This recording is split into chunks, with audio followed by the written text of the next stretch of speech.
well as we thought. Let me give you an example. The Tour of Consciousness. That was the second filming of the Tour of Consciousness. And I sent it to my amazing group of creators. By the way, I'm squinting again because it's very bright out here. Ooh, and so beautiful. Here, I'll show you. Oh my goodness, it's gorgeous. I mean, I can show you over here too. Like 360 degrees of gorgeous. Hello.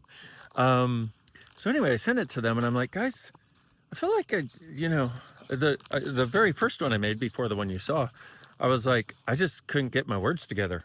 I don't know what it was. Like I haven't talked for so long. And then the one that the last Tour of Consciousness that you saw, I was like, I don't think I quite had the energy that I really wanted to convey. And my amazing group of creators was like, dude, perfectionist much? And I was like, yeah. So let's try a couple of things, okay? So what have you decided perfectionism will give you that it doesn't, that you have to continuously seek? I'm trying to get in the shade. Do you notice there's no perfect shade? Everything that is, times a godzillion, right? Wrong about all 100, podpoc, shorts, boys, povads, bases, creations. I mean, look, I found almost perfect shade. So what have you decided perfectionism will give you that it doesn't, that causes you to be in a constant state of judgment of you and everything you create? Everything that is, times a godzillion, we destroy and create it all, please. Right and wrong, good and bad, pod and poc, all 100, shorts, boys, povads, bases, creations, and beyonds. Excuse me. So it's kind of an interesting thing because one of the things I've noticed is perfectionism keeps us from the gift of us being able to show up and explore all kinds of different ways of being. So, for example, let's say you're in a business meeting, or maybe you're having a talk with somebody that you care about, and you're trying to get it right, you're trying to get it perfect, trying not to miss any steps. What that does, it puts you in this little mental box that you're judging everything that comes out, everything that comes in according to that, rather than, and what this keeps us from, is showing up and creating miracles. What? Well, let me give you another example. As a facilitator of Access Consciousness, we have all kinds of tools, all kinds of things that we can share. And it's just so wonderful. And what I did at the beginning, and I see this with a lot of people who are new at something, is I took all this stuff and created a way that it was supposed to be. I don't even think it was supposed to be that way, but in my mind, I've done this my whole life, so let's just keep going.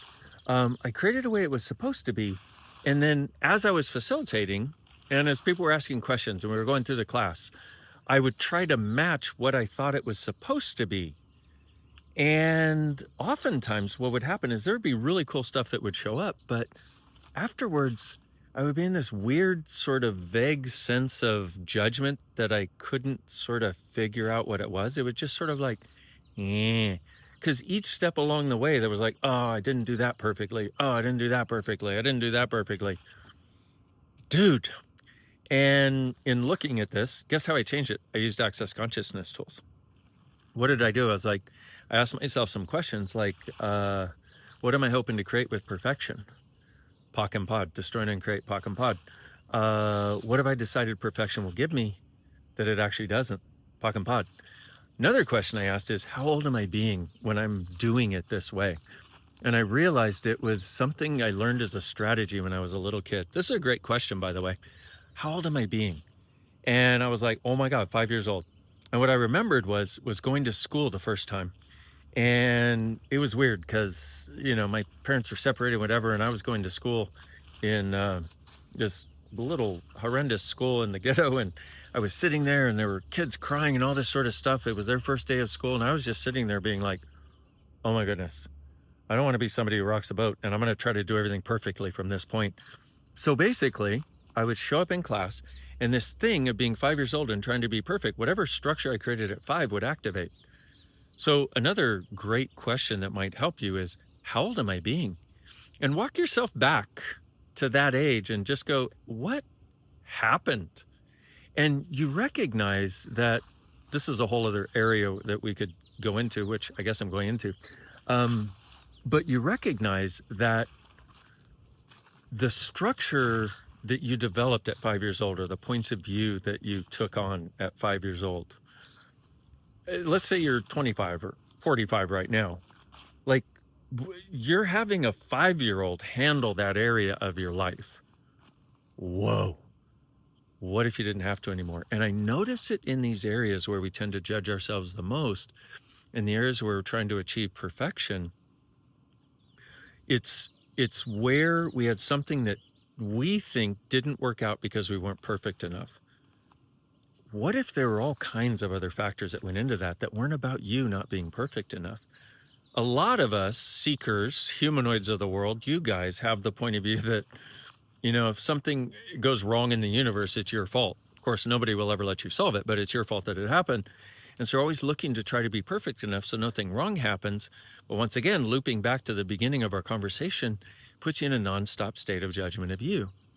So if you notice this coming up, let's say you're going to do a presentation, or I don't know, you're going to deliver a session, or you're in a business meeting, or you're going to have sex, or you're going to talk to somebody that's a friend or a relationship about something, and you notice yourself going into this little contracted box of thinking and judgment, you might just take a moment, remember this conversation, and ask yourself, okay, if I didn't have to be perfect, what else would be possible?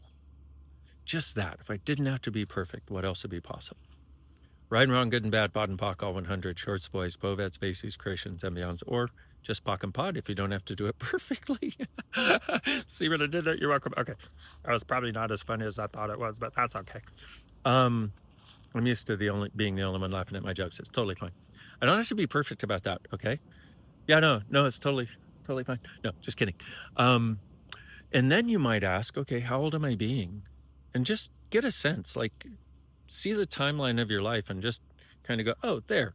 How old is that? Oh, there's something that happened at 7. Oh, there was a friend and there was a situation. Okay. And all you got to do is look at that situation.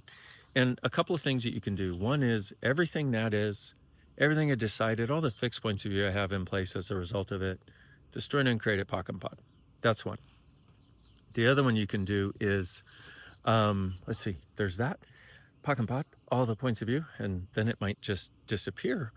But also you can look at the points of view that you took on, like what did I decide about everything here? And what does that, if I, with all the awareness I have now, were to communicate with that younger me, what does that younger me need to hear? And just imagine them in front of you, imparting the wisdom that you've gotten and giving them permission to let go of this structure, because so much of the time we're holding on to all these things from the past. Okay, see my friends? Hey, hi. See, when you don't have to be perfect, you can include your friends in a tour of consciousness. And you may be starting to get the sense of being able to relax a bit more as this incessant need for perfection starts to be able to melt at least a little bit. We start to be able to just show up. And as I was talking about facilitating and trying to be perfect, it wasn't very much fun. And a lot of you know I wrote a book called Being You, Changing the World. And the whole idea of that is there's a gift in you being uniquely you in that moment. It's not about being perfect. It's about actually having a potency of being able to show up, warts and all, and not have to defend any of it, not have to prove any of it, and just getting to show up. And I noticed the more I would do that, the more I would show up to whatever class it was I was facilitating or whatever session, I was just like, hi, what's up? And another great question, what are the infinite possibilities here? Ask that before anything. What are the infinite possibilities for this? You'll open up things you never imagined possible. But it's only possible if we don't have to be perfect, because what perfect does is it creates us believing there's something called perfection that is a structure of judgments and definitions. See, that's not perfect, is it? Yeah, you're welcome. A structure of judgments and definitions that whatever we're walking into or whatever we're about to do has to conform to perfectly in order to match the standard of perfection. Everything that is, and how many standards of perfection do you have? How many of those standards of perfection aren't even yours? And if you remember the last tour of consciousness, how much intertwining of cognitive dissonance do you have that is holding these standards of perfection in place that has nothing to do with the real you? Everything that is times a godzillion way destroyed and created all, please. Right, wrong, good and bad, pot and pock, all 100 shorts, boys, povads, bases, creations, and beyonds. Sorry, there's another longer video too. I hope it's contributing to you. Another thing I want to point out about the last video, I talked to you about Access Me, right? And I asked my team, I'm like, did that sound like a commercial? Like, is this too salesy? And you look at the humor of the last video. I don't usually refer to the last video, but since this one is so fresh in my mind, there you go. If I didn't have to be perfect, I could refer to the last video, but I was like, guys, did that sound like a commercial? Because I really want people to know this thing is there, and it's so easy, it's so available, it's such a contribution. And so if it sounded like a commercial for Access Me, maybe it was, but maybe that's also not wrong. From the time I started the Tour of Consciousness, I did it because I wanted to contribute to people. And I noticed that when I would use these Access Consciousness tools, I could change almost anything if I would just use the tool and look from a different place and ask a question. And so that's why I started Tour of Consciousness. That's why I still do it to this day, is to contribute to you guys. So there was some part of my world where I was like, I don't want to try to sell something. Well, I realize I do want to invite, though. I do want to let you know it's possible. And notice you can't see me anymore. Okay, I'll turn that way. But that also, I realized, was involved in this perfectionism thing, is trying to be perfect to some standard. And it's interesting because I don't have that much of that in my world anymore. Why? Because I've been doing the very things I talked to you about. I'm getting back in the shade. Dear Lord, is it hot out there? I've been doing the very things I talked to you, just gave you as tools. And so I don't have very much of that in my world. And so there's another really cool thing where when you start letting go of perfectionism, if it does show up again after that, it's very easy to notice, but it's also much easier to change. And so the more you use these Access Consciousness tools, the more change you will create, and the easier it'll be to spot when something is not totally congruent energetically. And what happens, rather than trying to function from perfection, you start to function from energetic congruence. Is this actually energetically congruent with what I know is possible? Is this energetically congruent with what I would like to create?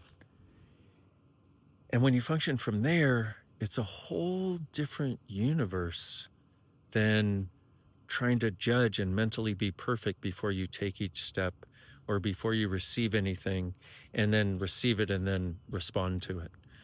The other thing that it does, it takes you out of being reactive and allows you to start to be active. And when you are functioning from action, you become a force and a source in the world for something different. And that, if I could invite you to anything, that would be one of the things I would love you to know that you are when you're truly being you. So, beautiful you. Thank you very much for watching this rather long video. If you liked it, please like and subscribe, because since I don't do ads, that's the only way it's going to get out there. And share it with people. Comment also. That'd be awesome too. Say, Google, we want more people to have this. And what if you truly being you, without the nonstop judgment and need to be perfect, and the ability to relax into each situation, are the gift, the change, and the possibility this world requires. All right, beautifuls. I look forward to seeing you next time. And I look forward to seeing you in person someday for a big kiss on your cheeks. Mwah, mwah, mwah. Okay, bye-bye for now.